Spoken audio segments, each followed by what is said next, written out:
So what do you need to do to get God's attention?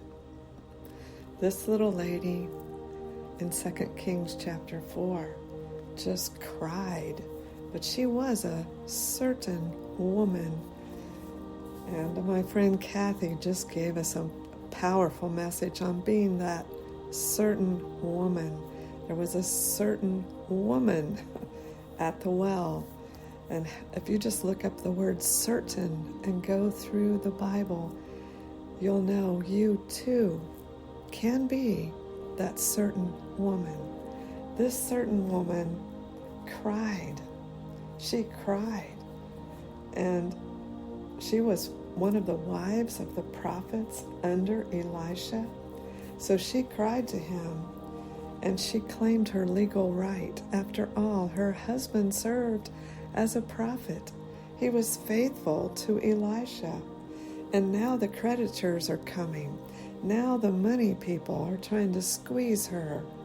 And Elisha says, again, just like he did to the Shunammite woman, he said, "What can I do for you?" You know, often we cry and we have our list, but we don't make it specific. So when we cry to the Lord, make it specific. And sometimes that's the hardest thing, because we have to get honest with ourselves. What do we really need?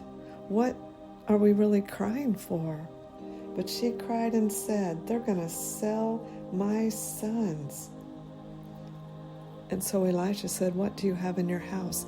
What do you already have in your hand, in your possession, in your realm, in your territory? What do you already have that you don't see?" And she said, "I only have a pot of oil." And so he gave her instruction. You know, when we cry to God and we wait on him and we put all our focus on what God can do for us, he will answer if we're listening. But we have to quiet ourselves. We have to be still before him and not be in a panic or fearful or let our emotions cloud the stillness of his voice. So he gave her instruction and told her, "Go borrow empty pots, vessels from all your neighbors, not just a few." So he gave her instructions, and as you know, she shut the door. She sent her sons after those vessels. She closed in. She shut the door. She got in her closet, and she was obedient. She started pouring out what little she had. She started pouring out, and it filled every vessel, every empty vessel. Oh, there's a whole big message in that, isn't there? But she set them aside, and then Elisha gave her the next instruction.